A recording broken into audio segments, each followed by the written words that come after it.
নমস্কার বন্ধুরা, food point of দীপিকায় আপনাদের সকলকে স্বাগত।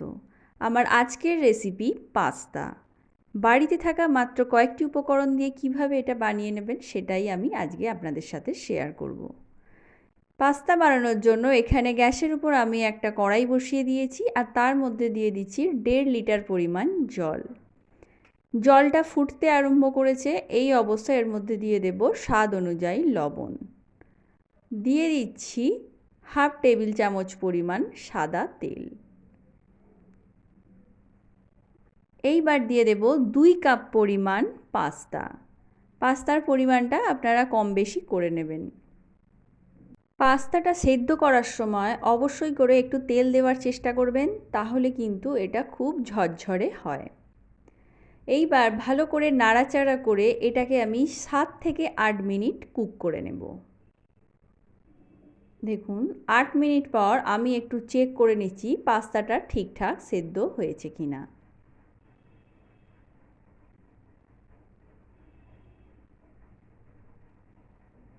পাস্তাটা আমার সেদ্ধ হয়ে গেছে। এটাকে 100% সেদ্ধ আমি করব না, এটাকে 90% সেদ্ধ করে নেব।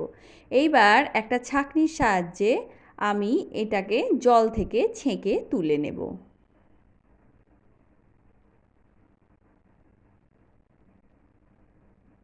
পাস্তা সেদ্ধ করার সময় জলের পরিমাণটা একটু বেশি দিয়ে করার চেষ্টা করবেন, এতে কিন্তু পাস্তাটা খুব ভালো সেদ্ধ হয়।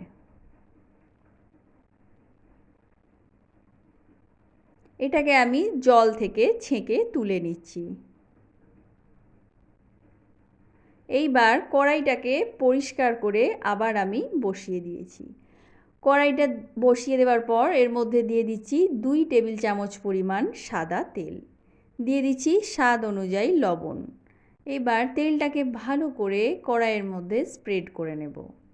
এইবার এর মধ্যে দিয়ে দেব 2টো ডিম। ডিম দুটোকে দিয়ে একটু আমি ছোট টুকরো করে ভেজে তুলে রাখব। আরও একটা ডিম আমি দিয়ে দিচ্ছি। এইবার ভালো করে নাড়াচাড়া করে এটাকে আমি ছোট ছোট টুকরো করে ভেজে তুলে নেব। ডিমটা আমার ভাজা হয়ে গেছে, এইবার এটাকে কড়া থেকে উঠিয়ে নিচ্ছি।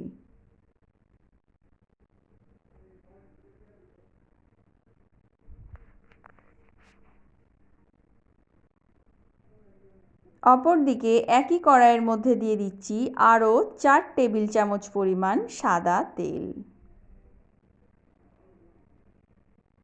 তেলটা গরম হয়ে গেছে, এইবার এর মধ্যে দিয়ে দেব 1 টেবিল চামচ পরিমাণ কুচি করে রাখা রসুন। রসুনটাকে 2 থেকে 3 মিনিট একটু ভেজে নেব। অবশ্যই গ্যাসের ফ্লেমটাকে লোতে রাখব।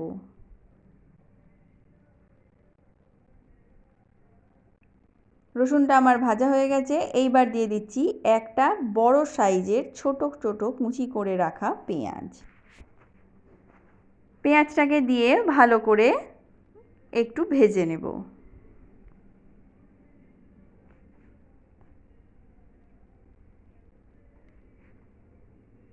পেঁয়াজটা আমার ভাজা হয়ে গেছে, এইবার দিয়ে দিচ্ছি 2টো মিডিয়াম সাইজের ছোট টুকরো করে কেটে রাখা টমেটো। এইখানে টমেটোটা দিলে কি হবে, এর কালারটা যেমন সুন্দর হবে তেমনি একটা গ্রেভি টেক্সচার পাওয়া যাবে। আচ্ছা, দিয়ে দিচ্ছি স্বাদ অনুযায়ী লবণ। লবণটা দিয়ে ভালো করে নাড়াচাড়া করে এটাকে আমি ঢেকে একটু কুক করে নেব।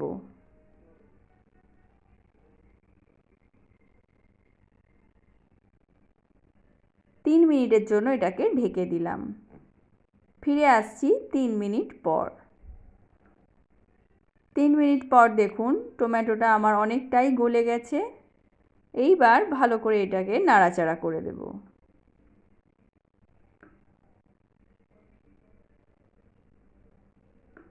এইবার এর মধ্যে অ্যাড করে দিচ্ছি কিছুটা পরিমাণ ক্যাপসিকাম। এখানে আমি একটা বড় ক্যাপসিকামের অর্ধেকটা নিয়ে নিয়েছি, সেটা এর মধ্যে দিয়ে দিলাম। আর ঝালের জন্য দিয়ে দিচ্ছি 4টে কাঁচা লঙ্কা। আচ্ছা, এখানে আমি 1 কাপ পরিমাণ সবজি ছোট টুকরো করে কেটে আগে থেকে সেদ্ধ করে রেখেছি। সেই সবজিটা এখানে আমি দিয়ে দিলাম। এইবার সবজিগুলোর সাথে খুব ভালো করে মশলাটাকে মিশিয়ে নেব। মেশানো হয়ে গেলে এর মধ্যে দিয়ে দিচ্ছি 2 টেবিল চামচ পরিমাণ টমেটো সস।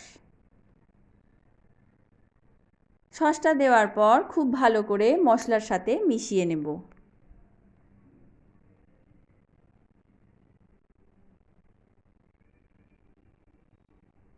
মশলাটা আমার মেশানো হয়ে গেছে। এইবার দিয়ে দিচ্ছি আগে থেকে সেদ্ধ করে রাখা পাস্তা। দেখুন পাস্তাটা কতটা ঝরঝরে হয়েছে। এইবার পাস্তার সাথে সবজিটা ভালো করে মিশিয়ে নেব।